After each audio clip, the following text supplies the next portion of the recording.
Hoje a nossa aula, como vencer o medo e dar a primeira aula de ensino bíblico. Amém? Qual é a sua dificuldade, meu irmão? O que te impede de fazer e de exercer este ministério maravilhoso que Deus tem colocado na sua vida? Lembrando que o ministério do ensino, ele é essencial para o crescimento da igreja. E o ministério do ensino, ele está andando de mãos dadas com o ministério do pastorado. Nós já vimos isso já em outras aulas. Se você não assistiu, volta lá e assiste uma aula em que eu ministrei com o tema Ministério do Ensino, eu fui chamado. Lá você responde essa pergunta a você mesmo, se você foi chamado para o Ministério do Ensino. Mas, meu querido, o simples fato de você estar aqui assistindo essa aula, se interessar por esse tipo de conteúdo, eu já te digo que tem 99,9% de chance de você ter esse ministério de Deus na sua vida. Amém? Aquilo que Deus te chama é aquilo que te atrai. Coloca isso no seu coração. Amém? Como vencer o medo e dar a primeira aula de ensino bíblico? Então, quero meditar aqui com vocês este versículo em 1 Timóteo, capítulo 4, do versículo 14 ao 16, que diz assim: não desprezes o dom que há em ti, o qual te foi dado por profecia, com a imposição das mãos do presbítero.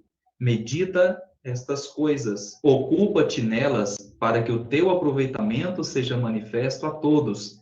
Tem cuidado de ti mesmo e da doutrina, persevera nestas coisas, porque fazendo isto te salvarás, tanto a ti como aos que te ouvem. Olha só o conselho do apóstolo Paulo ao jovem Timóteo, jovem este que já se despontava no exercício do ministério pastoral. E observa qual é o conselho do apóstolo Paulo para esse jovem: não desprezes o dom que há em ti. Então, meu querido, não desprezes o dom que há em ti. Se Deus te chamou para esse ministério, exerça em nome de Jesus Cristo. Tem pessoas que menosprezam o dom, mas tem pessoas que já desprezam a si próprio. Não, esse dom aí é muita coisa para mim, não dou conta. Não desprezes o dom de Deus que há em ti. E se Deus te chamou para esse ministério do ensino, meu irmão, desenvolva. Desenvolva em nome de Jesus Cristo. E eu estou aqui para colaborar com você, para colaborar com o seu ministério, com a sua vida espiritual. E se você tem dificuldade em dar aulas na escola bíblica, cultos de ensino, discipulado, você não consegue pegar o microfone e dar uma saudação. Se você ficar comigo aqui até o final desta aula, no finalzinho dessa aula, você já vai estar preparado para ministrar a sua primeira aula. Quem sabe dar a sua primeira saudação. Amém? Vamos continuar aqui com os slides. Não despreze, meu querido, o dom que Deus te entregou. Não despreze. Então, nós vamos separar esse estudo em 3 pontos. O primeiro, o que te impede? É uma pergunta. Você vai fazer essa pergunta para você agora. O que me impede? O que me impede de exercer aquilo que Deus colocou na minha vida? Segundo, princípio grão de mostarda. Vamos aprender aqui com a palavra de Deus esse princípio maravilhoso que nós podemos levar em todas as áreas da nossa vida, mas como nós estamos aqui em uma aula que está capacitando você para ministrar aulas, conteúdos bíblicos, ensinamento bíblico, nós vamos aqui usar este princípio para este propósito. E em terceiro ponto, quer ir longe, vá acompanhado. Dividimos aí em 3 pontos, vamos seguir a cada um deles. Nesta aula, você será treinado para vencer os obstáculos que te impedem de exercer este ministério maravilhoso do ensino na igreja e também dar os primeiros passos para ministrar a tão sonhada primeira aula. Você quer, meu irmão, ministrar sua primeira aula, seu primeiro conteúdo bíblico? Fica comigo aqui até o final, que você vai aprender hoje como você vai vencer os obstáculos que te impedem. Amém? Continuando aqui, nesse primeiro tópico, o que te impede, primeira coisa, você vai definir o que te impede. Segunda coisa, você vai traçar um plano de ação. Simples. Primeiro, você vai sondar o inimigo. Depois, você vai traçar um plano de ação para vencer o inimigo. E eu quero ler com você aqui 2 Samuel, capítulo 5, versículo 19, que diz assim: E Davi consultou ao Senhor, dizendo: Subirei contra os filisteus? Entregar-nos-ás nas minhas mãos? E disse o Senhor a Davi: Sobe, porque certamente entregarei os filisteus nas tuas mãos. Observa, querido irmão, vamos observar muito bem aqui essa passagem. Todo ministério desenvolvido na igreja, ele tem que andar junto com o espiritual e o humano. Então, meu querido, eu não posso exercer um ministério unilateral. Não, irmão Deide, para eu exercer esse ministério, apenas oração, jejum, consagração, subir no monte, descer no monte, que Deus ele me honra. Amém, meu irmão. Continua firme nesse propósito, mas não se esqueça que assim como Cristo era Deus e era homem, assim como o Verbo se fez carne e deu os seus dons para nós, está lá em Efésios capítulo 4, versículo 8, diz assim, que ele subiu e levou consigo o cativeiro e deu dons aos homens. E lá mais à frente, no versículo 11, fala que os dons são os dons ministeriais, o dom do apóstolo, o dom ministerial profético, o dom ministerial evangelístico e o dom ministerial do pastor e doutor, que no caso são os mestres, são aqueles que ministram o ensinamento na igreja. Todos estes ministérios são dons dados por Cristo à sua igreja. E a Bíblia nos diz que Jesus escolhe a cada um para entregar os dons. Se Jesus me chamou para ser ministro da palavra de Deus, para ser mestre, meu irmão, eu vou ser mestre não pelo meu próprio mérito, mas porque ele me escolheu para isso. Mas não significa que, por ele ter me escolhido, significa que ele vai fazer tudo. Não, eu também tenho que estudar, eu tenho que pesquisar, eu tenho que fazer um curso de teologia, eu tenho que estudar essa aula aqui, eu tenho que aprender nessa aula aqui no Construindo com a Verdade. Tudo isso faz parte, contribui. Foi o que o apóstolo Paulo disse para Timóteo: Timóteo, persevera em ler, em pesquisar, até que eu vá te encontrar. Ou seja, não desista de pesquisar, de estudar. Isso faz parte para o desenvolvimento do ministério. Da mesma forma, é o ministério pastoral. Por exemplo, o pastor tem a parte humana. O que é a parte humana? A preparação psicológica, a preparação emocional, desgaste físico que o ministério do pastorado, na vida de um pastor, ele causa aquele desgaste. E o pastor, se ele pensar assim, eu vou ser apenas espiritual, eu vou levar só para o lado espiritual, não, tem a parte humana. Então, todo o ministério dado por Cristo. O ministério do ensino, assim como os outros, é uma extensão do ministério de Cristo, é uma extensão do próprio Cristo. Se Cristo é o cabeça, a igreja é o corpo, os dons ministeriais que Jesus entregou à sua igreja, e o ministério do ensino é um deles, esse ministério do ensino, este dom ministerial dado por Cristo, é uma extensão do próprio Cristo. Então, meu querido, assim como Cristo exerceu o ministério humano e divino, da mesma forma, o meu ministério, o ministério que Deus entregou nas minhas mãos, que o próprio Cristo entregou nas minhas mãos, eu preciso exercê-lo espiritualmente e também com o meu intelecto, com o meu entendimento, humanamente falando. Então, não sejamos unilaterais.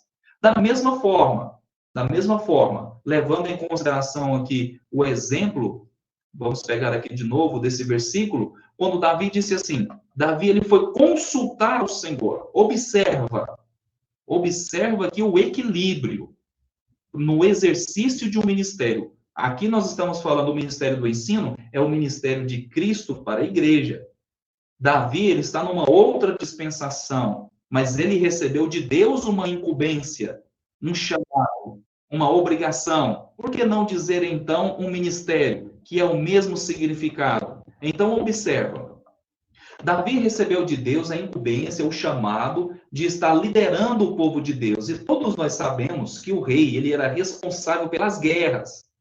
O rei que era o responsável pela proteção do povo. Era o rei que era responsável pelo exército. Era o rei que dava ordem para os seus generais. Era o rei que comandava o exército na batalha. Era o rei que tinha que traçar planos de contingência, planos de proteção para o povo. Tinha que traçar também planos de ataque. Então, todas as estratégias de guerra e de defesa tinham que vir do rei. Então, observa que quando Davi ficou sabendo da notícia, os filisteus estão vindo, ele parou e disse: vou consultar ao Senhor. O que isso quer dizer, irmão David? O que isso quer dizer? Isso quer dizer o seguinte, que o meu ministério, eu preciso buscá-lo em Deus. Senhor, esse é o meu chamado, então eu posso ir. Eu posso ir, Senhor. Eu devo ir. Eu posso subir a peleja, que o Senhor está comigo. Se Deus te deu a confirmação, meu querido, vai, em nome de Jesus Cristo. E não te amedrontes, porque Deus, ele é contigo.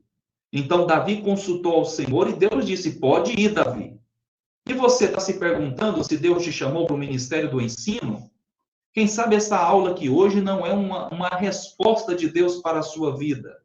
Então, meu irmão, se você foi chamado, tira agora o sapatinho e coloca o pé nas águas.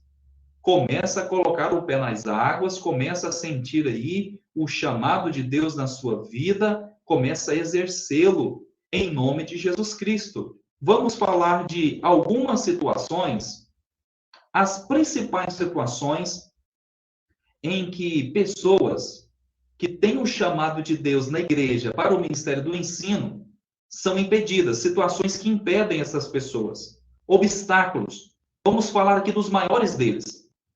Quando nós falamos de obstáculos, nós podemos falar de obstáculos emocionais, psicológicos, familiares, coisas assim muito pessoais. Mas tem coisas que são quase com todo mundo sofre. Na verdade, isso aqui que a gente vai tratar, todo mundo sofre. Todo mundo. Então, nós vamos tratar aqui nesta aula dos principais.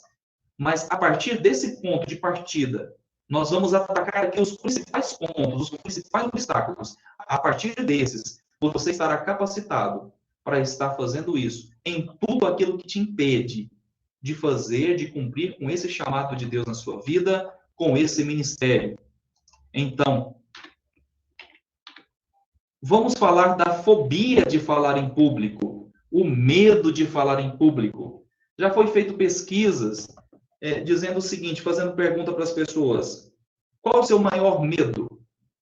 O medo de falar em público, ele superou o medo da morte. As pessoas nem lembram que existe morte. Ela tem medo de falar em público, ela nem lembra que existe morte. O medo dela, o maior medo dela, ela perde até uma... Não é que ela perde, ela até esquece do medo de morrer. Aqui não, medo de falar em público. E esse medo, ele é terrível, terrível. E eu quero te dizer, o medo de falar em público, ele é natural do ser humano. Não natural na sua essência, porque eu quero que você entenda que uma criança, quando nasce, ela não tem medo de se expressar, seja onde que for. Uma criança natural ali, ela não tem medo de se expressar o que ela quer fazer, o que ela quer falar. Fala até muita besteira, às vezes, na frente das pessoas, não é isso? Não tem medo ali de passar vergonha. Mas com o processo de vivência, com as experiências, com os traumas, com tanta coisa que nós vamos adquirindo ao longo da nossa vida, chega um momento em que nós desenvolvemos tanto esse medo, essa fobia. A personalidade ajuda muito, sim, mas não vamos entrar nesse fator, porque é algo muito profundo.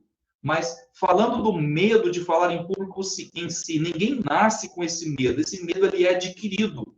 Então, se esse medo foi adquirido ao longo do tempo, ele pode ser tratado tranquilamente.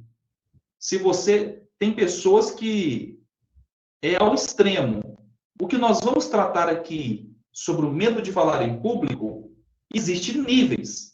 Tem aquele que é excesso, aquele que é exagerado, a pessoa que tem muito medo de falar em público, e tem aquela pessoa que tem medo, mas é aquele medo controlado. Qual é o seu medo de falar em público? Qual que é o seu nível de medo de falar em público? Você é aquela pessoa que, quando está falando com uma pessoa ou duas ali, ainda está tranquilo, mas quando você se vê diante de todo mundo ali, diante de uma reunião de pessoas e todo mundo olhando para você, você não consegue mais falar em público? Vamos tratar isso hoje. E vamos tratar isso nessa aula. Então, o medo de falar em público tem os sintomas. Quais são os sintomas? Do mesmo jeito que quando você vai no médico, o médico descobre o que você está sentindo pelos sintomas, não é isso? Então, o doutor, pelos seus sintomas, ele vai definir o que você tem. E quando ele não consegue, ele pede ajuda para os exames. Os sintomas não foram suficientes, então tem algumas dúvidas, vamos fazer exames. Então, o medo de falar em público, ele causa, sim, sintomas físicos. Você começa a suar, você sua as mãos, você sente frio na barriga, você sente as pernas bambas, você sente as mãos trêmulas, e isso é terrível, terrível. Irmão David, o senhor tem medo de falar em público? Já tive muito, muito, muito mesmo. E isso me atrapalhava no meu ministério. Mas hoje, graças a Deus, pela graça do Senhor, eu tenho vencido essa peleja. Amém? Vamos continuar aqui. O principal motivo que anda de mãozinhas dadas com medo de falar em público chama ansiedade. A ansiedade é algo terrível. Irmão David, o senhor é ansioso? Sim, sou ansioso e você vai entender. Fica aí até o final que você vai entender em que ponto o irmão David é ansioso. Eu já fui ansioso exagerado. Da mesma forma que o medo de falar em público tem os seus níveis, a ansiedade também tem os seus níveis. E falando sobre ansiedade, existe a ansiedade boa e a ansiedade ruim. Ah, irmão David, a ansiedade é uma coisa muito ruim. Sim, mas também tem a ansiedade boa. Qual que é a ansiedade boa, irmão David? Se é que existe, existe. Sabe quando você marca aquela viagem, aquela pescaria, quando você marca de visitar aquele parente querido que há muito tempo você não vê, e aí você vai chegando o dia, você fica ali naquela expectativa, você fica ansioso. E é uma ansiedade boa, é uma ansiedade gostosa. Sabe quando você está na expectativa de viajar, aquela viagem que você esperou tanto tempo, pagando antecipado, se organizando, aí você está ali já e se imaginando a montar as malas, arrumar tudo, você começa a se imaginar na viagem. Por que, irmão David, isso? Porque isso que a ansiedade faz. A ansiedade faz você viver antes de acontecer. Você vive dentro de você aquilo várias e várias vezes antes mesmo de acontecer. Então, irmão David, como vencer a ansiedade? Como que eu vou vencer isso? Antes de nós falarmos como vencer a ansiedade, vamos falar um pouco mais da ansiedade ruim. A ansiedade ruim, ela é terrível. Por que, irmão David? Por causa disso mesmo que eu acabei de dizer. A ansiedade faz com que eu viva a situação várias e várias vezes. Então, eu vou te dar aqui um exemplo. Uma pessoa que é muito ansiosa. E aí, por exemplo, de manhã, antes de sair para o trabalho, discutiu com a esposa ou discutiu com o esposo. E essa pessoa ela é muito ansiosa, exagerada. E quando ela passa o dia pensando naquilo, como que ela poderia ter falado, como que ela poderia ter se expressado. E aí ela pensa assim, eu preciso resolver isso. Quando ela pensa, eu preciso resolver isso, ela vive uma situação de resolver aquilo, ou seja, de chegar no esposo ou na esposa e conversar a respeito, ela vive aquilo centenas de vezes durante o dia. Porque ela está ansiosa, a ansiedade toma de conta, a ansiedade domina e começa a guiar a pessoa nos seus próprios pensamentos, nas suas emoções, afetando até mesmo os seus sentimentos. Então, vamos supor, o ansioso, aí ele começa a pensar, não, eu vou chegar nele ou nela Eu vou dar o meu exemplo. Eu vou chegar na minha esposa e vou falar isso para ela. Ah, mas e ela vai dizer isso? Mas eu vou dizer aquilo. E aquilo vai repetindo e repetindo na cabeça da pessoa o dia todo. Antes da pessoa chegar para resolver a situação, a pessoa já está exausta. A pessoa já não está suportando mais aquela situação. Mas por que, irmão David? Porque a pessoa é extremamente ansiosa. E ela vive aquilo repetidas vezes durante o dia. Então, antes mesmo dela fazer, ela já está cansada por dentro, psicologicamente, emocionalmente. E essa ansiedade é terrível. Você que tem medo de falar em público, você tem medo de apresentar as suas aulas na escola, no ensino bíblico, as suas aulas de ensino bíblico, você tem essa dificuldade porque você tem medo de falar em público, a ansiedade potencializa esse medo, você também é uma pessoa ansiosa. Então, se você souber que você vai ministrar uma aula de escola bíblica, discipulado, um culto de ensino, você vai viver aquilo repetidas vezes durante o dia, durante a semana, durante o mês, não sei lá quanto tempo. Por quê? Por causa da ansiedade. Mas, então, como vencer a ansiedade, irmão David? Fica aqui comigo até o final que você vai aprender, assim como eu aprendi a vencer a minha ansiedade. Como vencer a ansiedade? Desista, você não vai. Que isso, irmão Deus? O senhor não pode dizer isso para mim, não. O senhor tinha que me encorajar. O senhor venceu a ansiedade, então o senhor tinha que me ensinar como. Mas isso você precisa entender, que a ansiedade não é algo que você vence por completo. Não é algo que você nunca mais vai sofrer desse mal. A ansiedade é algo que faz parte do nosso cotidiano. Todo ser humano na Terra, ele é ansioso. Seja em um nível exagerado, ou seja em um nível moderado, em um nível controlado. Mas todos nós temos ansiedade. Assim como medo. Todos nós sentimos medo. Todos nós sentimos angústias. Todos nós sentimos tristeza. Então, eu seria muito hipócrita em dizer para você que existe um meio de vencer a ansiedade de uma vez por todas, mas não.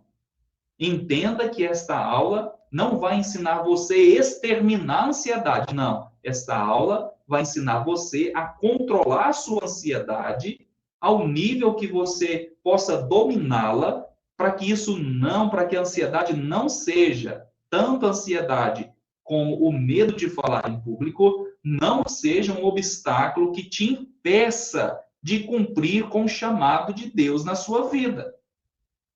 Porque se eu falasse para você agora que nós podemos vencer a ansiedade por completo, eu estaria sendo hipócrita. Por quê, irmão David?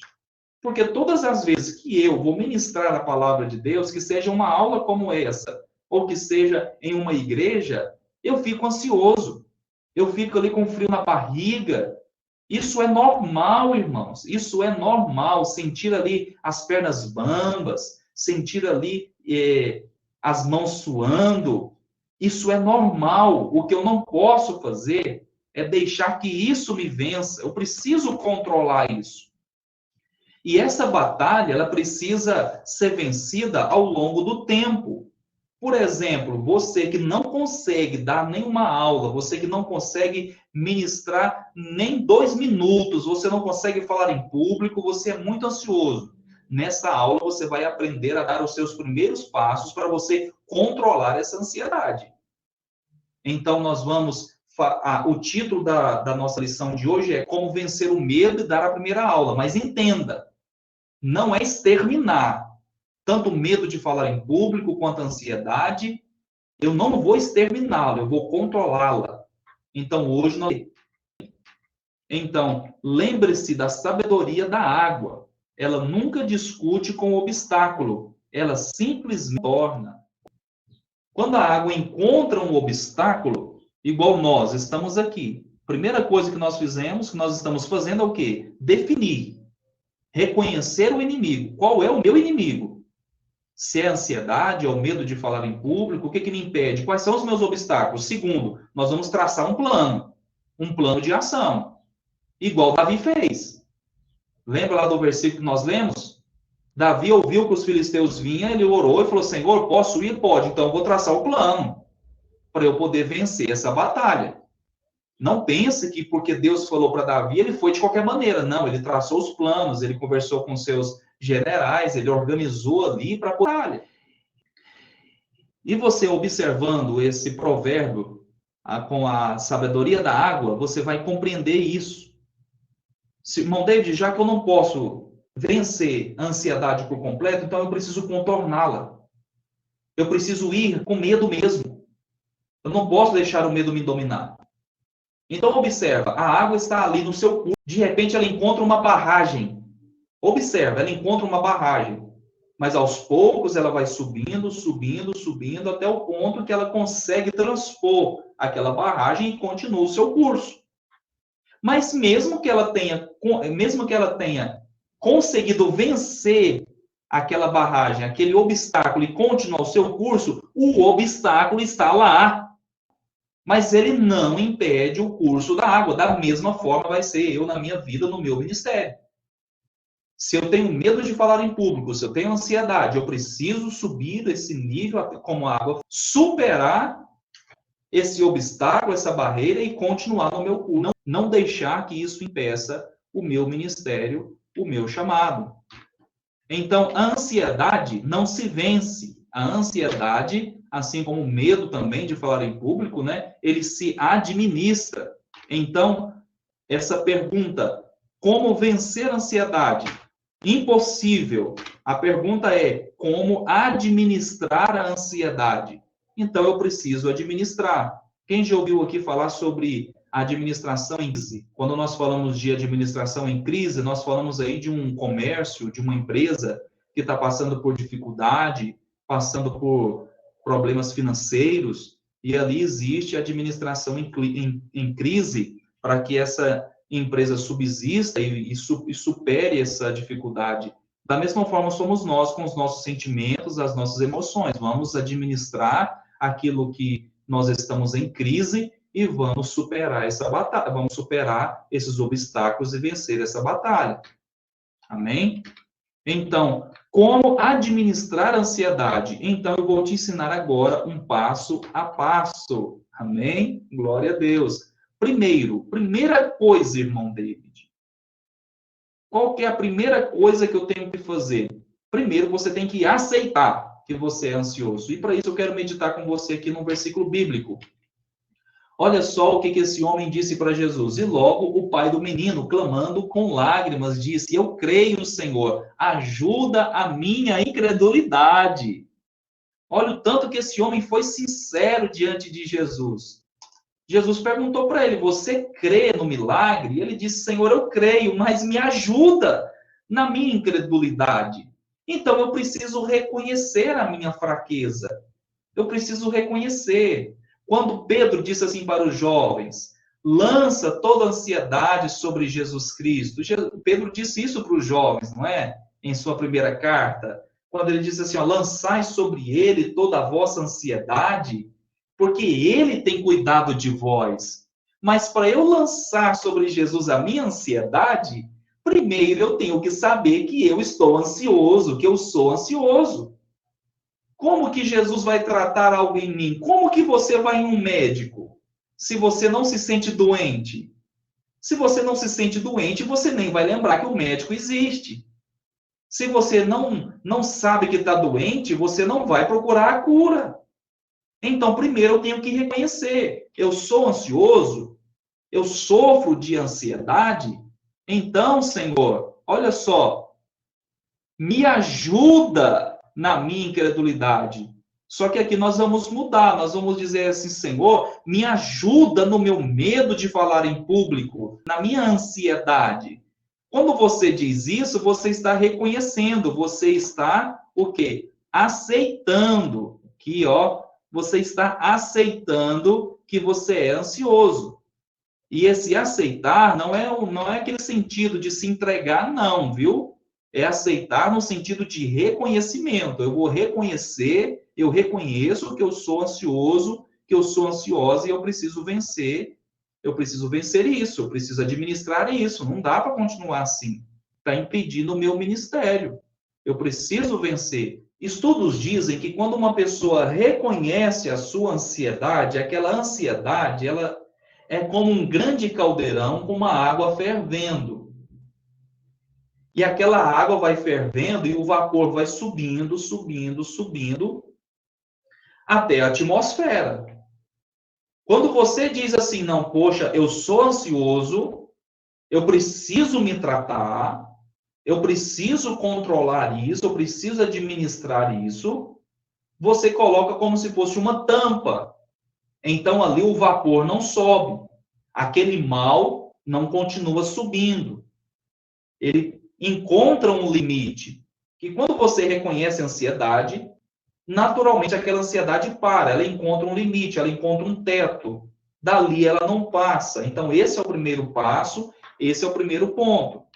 Segundo passo para poder administrar a ansiedade. Segundo, mudar a forma como se vê o falar em público. Então, no segundo passo, eu preciso mudar a forma como que eu vejo o falar em público. Por que que eu preciso mudar isso? Lembra que eu falei que a ansiedade, a ansiedade faz com que eu fico vivendo aquele processo várias e várias e várias vezes. Então, eu preciso mudar a forma como que eu vejo aquilo. Se você acha, se você enxerga na sua ansiedade aí, quando você vai pegar o microfone ou se colocar diante de alguém para poder ministrar uma palavra, se você vê ali as pessoas rindo de você, você precisa mudar esse quadro. Se você vê você errando as palavras lá na sua imaginação, você está imaginando, aí você se vê lá na frente, vê as pessoas, vê a sala de aula, tudo aqui na sua imaginação. Se você está lá e você se vê errando as palavras, nervoso, não conseguindo se expressar, segundo passo é o quê? Mudar a forma como você enxerga isso. E para isso eu quero te mostrar aqui alguns versículos para nós podermos meditar. Romanos capítulo 12, versículo 2. E não sede conformados com este mundo, mas sede transformados pela renovação do vosso entendimento. Então, olha só, a transformação que o Evangelho nos propõe, que Cristo nos propõe, que a palavra de Deus nos propõe, é uma mudança, primeiramente, de mente. Por que, irmão David? Não adianta só eu mudar as minhas atitudes, se eu não mudar a minha mente, a minha forma de pensar. Então, se eu começar a mudar a minha forma de pensar, logicamente eu vou começar a mudar a minha forma de agir. É aquela velha situação, né? A transformação, a conversão, ela não vem de fora para dentro, ela vem de dentro para fora. Então, eu preciso mudar a forma como que eu vejo aquela realidade. Segundo o versículo aqui, Tito, capítulo 1, versículo 15. Todas as coisas são puras para os puros, mas nada é puro para os contaminados e infiéis. Antes o seu entendimento e consciência estão contaminados. Assim é a minha consciência e a sua consciência. Se a ansiedade contamina tanto a minha mentalidade, a minha forma de pensar, que eu não me vejo mais ali numa outra situação, então eu vou ser aquilo. Eu preciso mudar a minha forma de pensar. Esse é o segundo passo. O primeiro passo é reconhecer, aceitar. Segundo, lembra que nós precisamos, lembra lá no começo da aula, que primeiro nós vamos reconhecer o inimigo e depois nós vamos traçar um plano de ação? Então, primeiro eu tenho que aceitar a real situação que eu estou vivendo. Não, eu sou assim. Você não vai negar. Não, eu sou. Aceitou. Agora, o segundo ponto, reconheceu ali. Agora, o segundo ponto, você vai traçar um plano de ação. E aqui começa. Você precisa mudar a forma de você enxergar a realidade. Essa realidade aí da sua mente. Não, não é assim não. Eu preciso mudar isso. Quando você se enxerga lá ministrando aula e as pessoas rindo de você, quando você enxerga você errando as palavras, não, isso precisa mudar. Eu preciso trazer novos pensamentos. Olha só o que Jesus diz: a candeia do corpo são os olhos, de sorte que se os teus olhos forem bons, todo o teu corpo terá luz, e se, porém, os teus olhos forem maus, o teu corpo será tenebroso. Se, portanto, a luz que há em ti são trevas, quão grandes serão tais trevas? Aqui Jesus estava falando do olhar.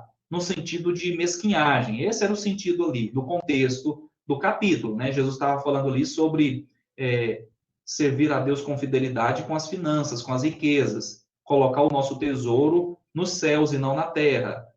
Então, observa que Jesus diz que a candeia do corpo são os olhos. Aqui eu quero fazer aqui um paralelo, uma analogia. Da mesma forma que a candeia do corpo são os olhos é a forma como você enxerga. Então, os olhos podem aqui representar não só o meu físico aqui como eu vejo, mas o meu entendimento, a minha concepção de ideia. Porque como que eu enxergo tal realidade? Por exemplo, vou te dar um exemplo. Como que eu enxergo a minha esposa? Não, a minha esposa tem o cabelo dessa cor, a minha esposa tem essa estatura, eu estou a vendo. Mas e, por exemplo, se a minha esposa chega em mim e me fala uma coisa, me conta um caso, aí chega uma outra pessoa e fala assim para mim assim, como que você enxerga isso que a sua esposa te contou? É a mesma coisa de dizer assim, o que você pensa a respeito disso, qual é a sua opinião? Então, se o que você pensa, se a sua opinião é que você vai errar quando você estiver falando, que você não vai conseguir ministrar a sua aula, então, logicamente, você não vai conseguir. Então, você precisa mudar. Você precisa mudar a forma como você vê o falar em público. Então, continuando aqui. Mas, infelizmente, não é só a ansiedade a grande vilã de quem quer dar a sua primeira aula. Irmão David, tem mais. Nós já falamos aqui do medo de falar em público, já falamos aqui da ansiedade, ainda existe mais, existe, irmãos. Outro mal que nos assola, que ofusca o nosso potencial, que faz nos sentirmos muito menos do que aquilo que nós somos, e é comum a todos, é a timidez. A timidez. A timidez é uma emoção que afeta a forma como as pessoas sentem, se comportam face aos outros. A timidez pode significar que a pessoa se sente desconfortável, envergonhada, nervosa ou insegura. Às vezes, a timidez pode fazer as pessoas corar o rosto ali, ficar sem palavras ou mesmo tremer em situações sociais. Então, lembra que eu comentei que eu ia falar sobre os principais obstáculos? Aqui eu estou citando eles. Falamos sobre o medo de falar em público, que ele anda de mão dada com a ansiedade potencializa esse medo de falar em público, da mesma forma também que a timidez potencializa o medo de falar em público. Então, a timidez é quando uma pessoa se sente desconfortável diante de outras. Uma pessoa tímida, quando ela está sozinha no ambiente, ela fala o que pensa, ela falando consigo mesma, né? Quando eu digo assim, ela não tem vergonha de cantar, não tem vergonha de cantarolar, não tem vergonha ali de se expressar. Quando ela está ali sozinha, dentro do seu quarto, num ambiente ali confortável para o seu emocional. Mas a partir do momento que ela começa a se expor diante de outras pessoas, então a timidez, basicamente, é um mal que existe no fato de comparação entre nós com os outros. Quando você compara uma pessoa com a outra, é uma coisa. Mas quando você compara você mesmo com outra pessoa, é uma situação completamente diferente. E essa é a raiz da timidez, a comparação de você com os outros. A timidez, ela ganha força quando essa comparação que você faz com os outros se torna uma comparação pejorativa. Por exemplo, você olha para uma pessoa que fala bem e começa a perguntar para você. Você começa a dizer para você mesmo, poxa, fulano fala muito bem, ele fala melhor do que eu. Esse reconhecimento, ele é natural, todos nós fazemos isso. Nos comparamos com outras pessoas. Mas quando essa comparação passa para o lado nocivo, prejudicial, é quando eu começo a olhar para outra pessoa e pensar assim, nossa, fulano fala muito bem, ele se expressa muito bem. Eu não me expresso como ele. Ele ou ela é bem melhor do que eu. Isso é normal, é aceitável. Só que eu não posso deixar que o sentimento da timidez ganhe força naquela comparação. Porque aí eu começo a me retrair. Aí eu começo a querer me esconder. Então, logo, eu não vou conseguir falar em público.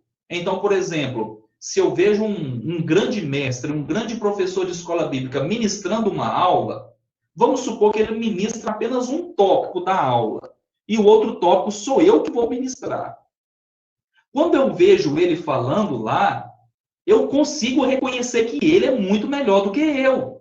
E isso é normal. Isso é até louvável, né? Isso é até louvável. Mas o que eu não posso é me retrair, deixar que a timidez tome de conta.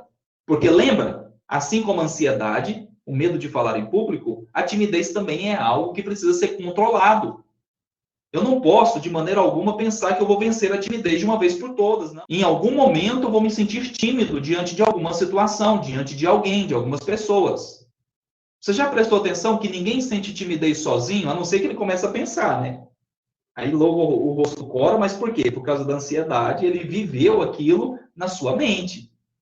Então ele começa a sentir timidez ali, mas se ele estiver tranquilo, num ambiente sozinho, ele não sente timidez, ele sente timidez a partir do momento que ele se compara com outros.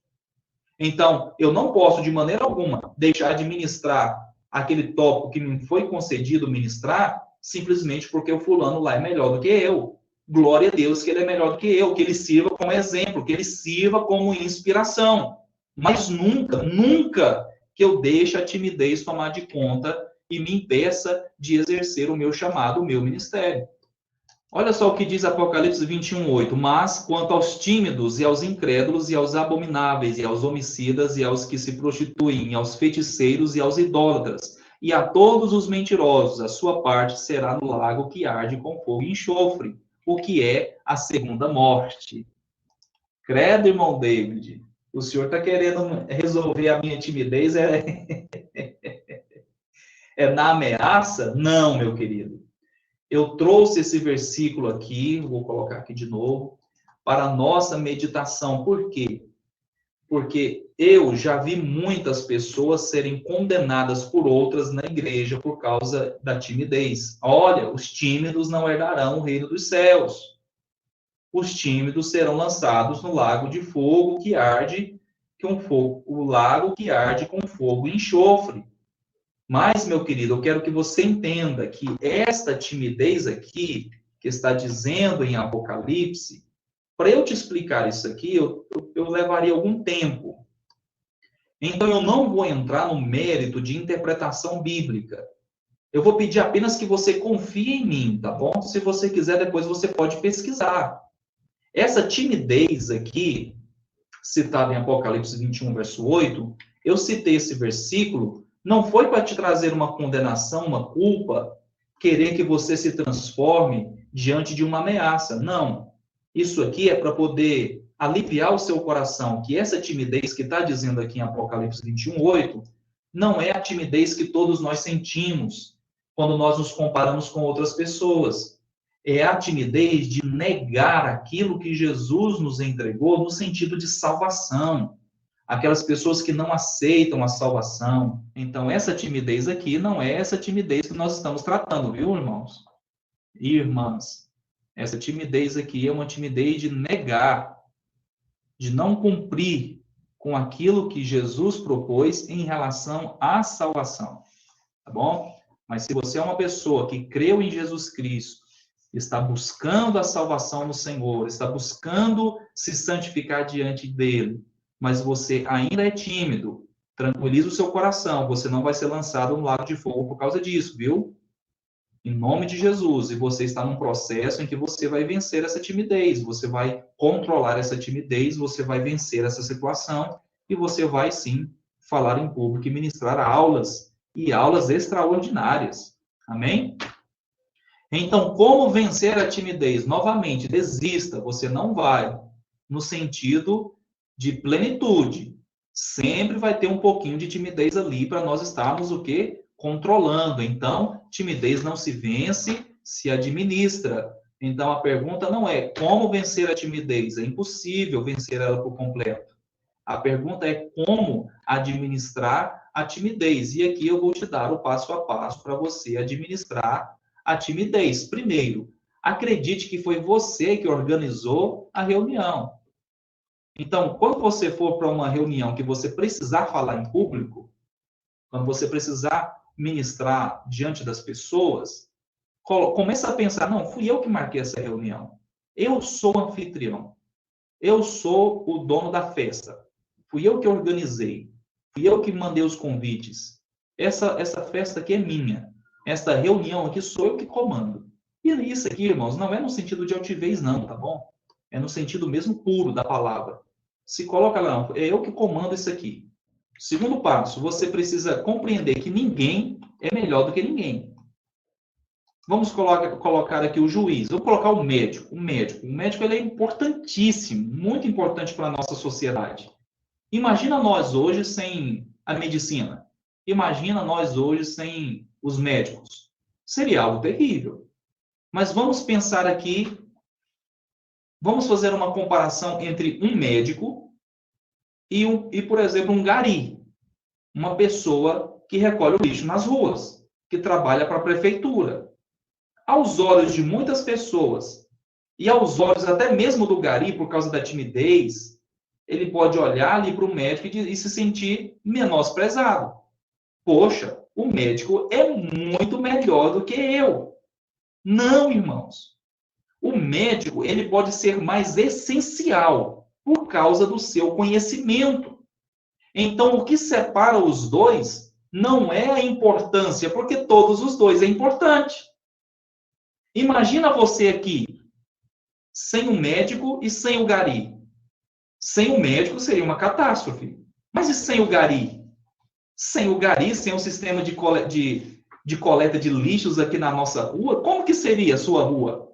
Ah, irmão, eu moro em condomínio, mas sim, você coloca o lixo lá, o zelador vem, pega o seu lixo e coloca lá num montante maior para o gari vir buscar, mas alguém recolhe o seu lixo. Então, qual é a importância dos dois? A importância é a mesma, porque da mesma forma que o médico é importante, o gari também é importante. Agora, no sentido de sobrevivência, o médico ele é mais essencial. Mas por quê? Por causa do seu nível de intelecto, não da sua importância em si. Por causa do conhecimento que ele carrega, da capacidade que ele desenvolveu, com o aprendizado que ele se desenvolveu. Então, precisamos tirar isso da nossa cabeça, e principalmente quando nós estamos numa situação mais abaixo. Se aquela pessoa ali está melhor do que eu, ela é melhor do que eu em algum sentido, ela é mais essencial do que eu em algum sentido, é por uma questão de mentalidade, por uma questão de conhecimento. Mas ninguém é melhor do que ninguém. E quem tem que colocar isso na mente? Você que é tímido. Por favor, em nome de Jesus, coloca isso na sua cabeça. Mude a sua forma de pensar. Segundo, não ligar para que os outros pensam. Irmãos, por favor, a Bíblia diz para nós não sermos demasiadamente justos, então nós precisamos entender que tem que ter um equilíbrio. Quando eu digo não ligar para que os outros pensam, não significa que eu falo assim, poxa, que os outros se explodam. Não, não é essa a ideia. Eu preciso parar de ligar para a opinião dos outros. Lembra quando eu falei lá sobre a questão da visão? O jeito que a gente vê é como o jeito que a gente pensa, é a nossa opinião. Aqui nós podemos dizer isso também. Ó. Não ligar para o que os outros pensam é no sentido de opinião. Não, não vou ligar para a opinião dos outros. Não. Eu preciso focar aqui no que eu preciso fazer. E pronto. Quarto passo, abaixar as expectativas. O que é isso, irmão David? Se sentir menosprezado por baixo? Não. Por que às vezes nós não conseguimos fazer? Porque nós queremos fazer com excelência. Mas te acalma. Não é assim que começa. As coisas começam por baixo e começa pequeno. Então, não pensa, eu vou ministrar uma aula e vou ministrar uma aula topíssima. Não, calma. Se você é tímido, se você tem medo de falar em público, se você é ansioso, lembra que eu falei que ia citar os principais obstáculos, mas ainda tem outros, né? Se você tem aí um problema familiar, um problema conjugal, um problema psicológico diferente desses aqui que nós estamos tratando.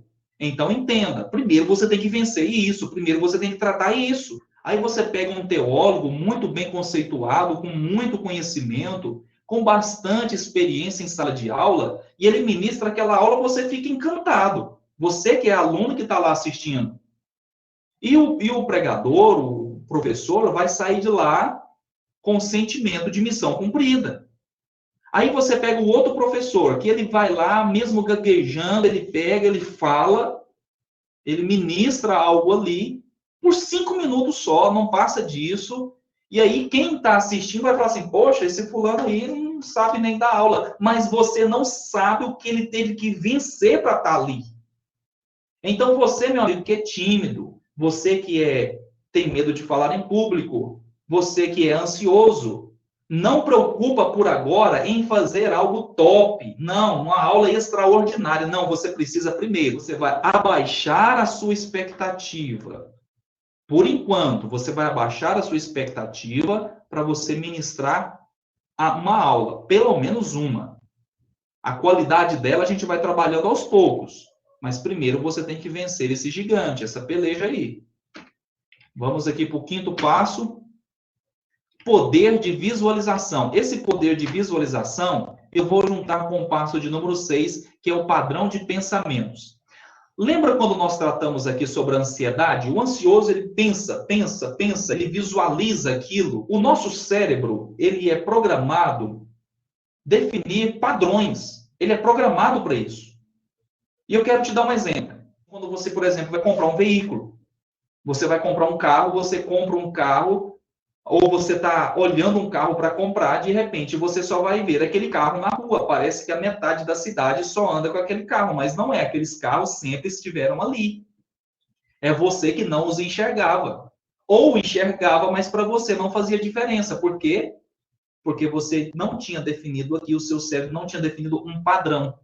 Então, quando nós pensamos negativo, quando nós visualizamos negativamente, o nosso cérebro vai definir esse padrão. Então, eu preciso começar a mudar a minha forma de visualizar, que é o poder de visualização. Não, se você é tímido, se você é ansioso, se você tem medo de falar em público, começa a visualizar você falando em público, você falando com tranquilidade, sem medo, sem ansiedade, ou com pouquíssimo medo ou pouquíssima ansiedade, não é isso? Que a gente precisa controlar e não exterminar, porque a gente nunca vai conseguir. E a timidez, não, eu sei que fulano é melhor do que eu, mas eu vou lá e vou fazer o meu melhor.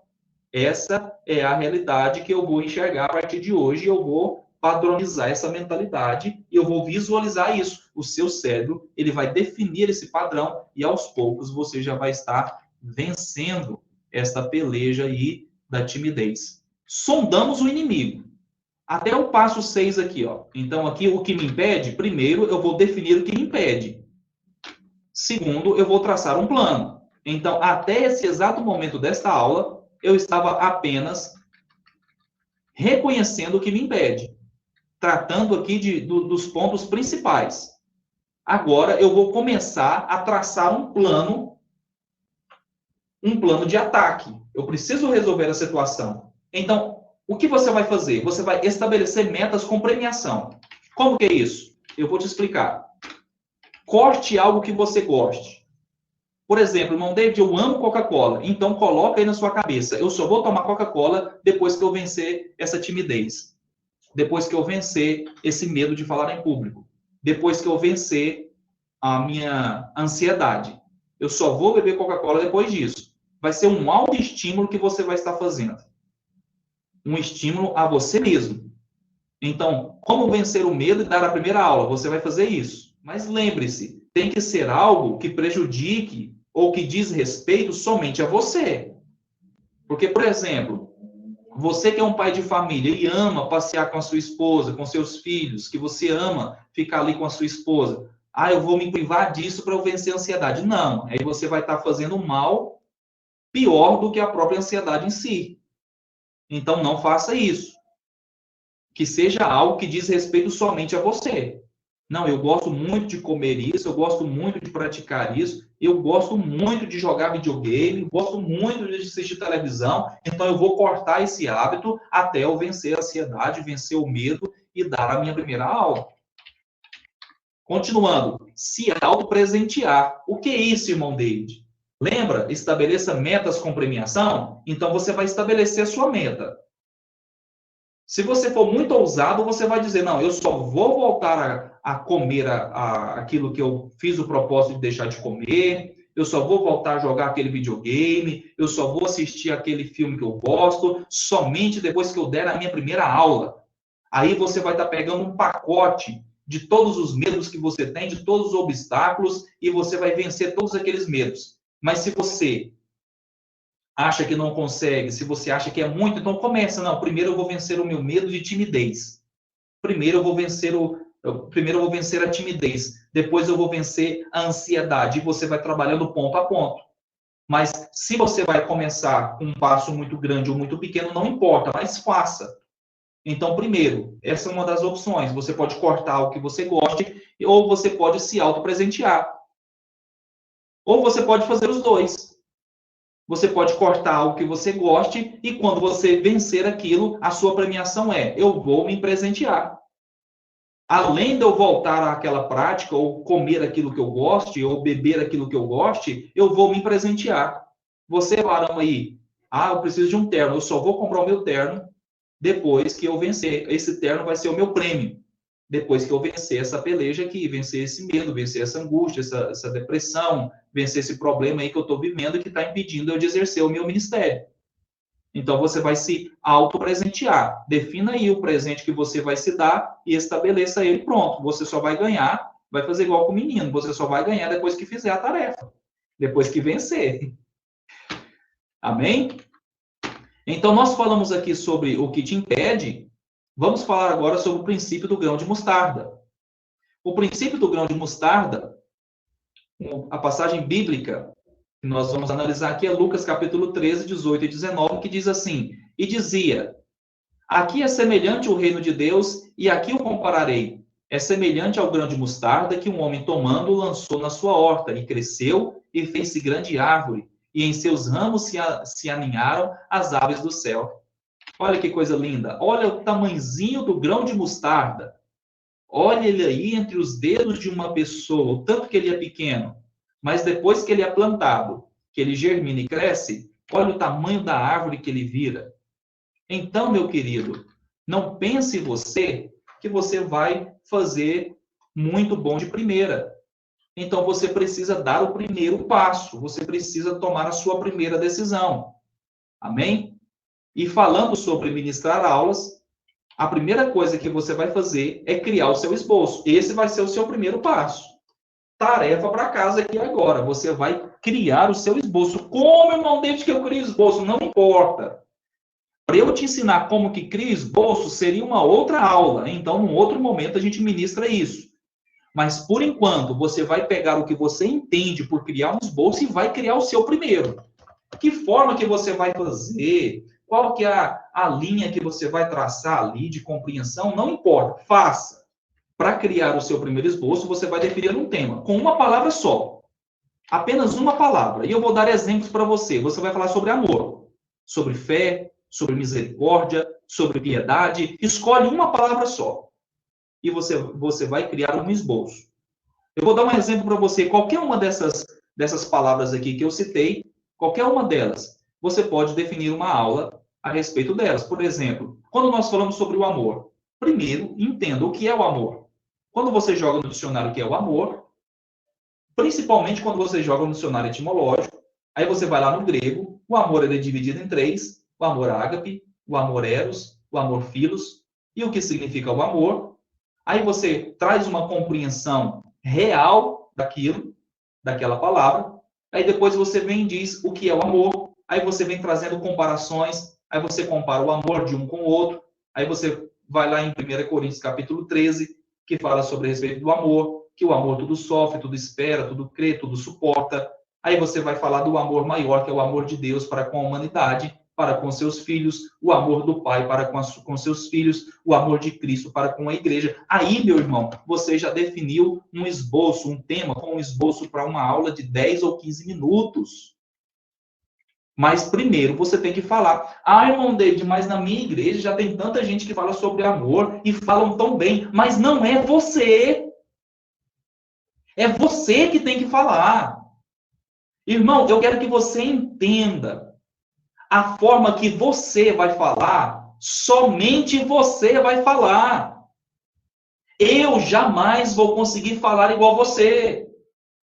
Tem pessoas na igreja, nas salas de aula, nos ensinos bíblicos, que ele se adapta melhor com alguns professores, mas por quê? Não é por uma questão de seleção, não é porque um é melhor do que o outro, é porque aquele se identificou melhor com o outro pela forma de expressão. Irmão, tem pessoas esperando você ensinar sobre amor para poder compreender o que é o amor.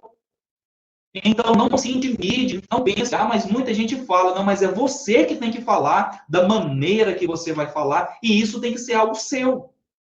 Se o Espírito te deu esse direcionamento, se Jesus te deu esse dom, você vai conseguir desenvolver isso e você vai falar de uma forma única. E você vai fazer o comentário o mais resumido possível. Lembra, grão de mostarda.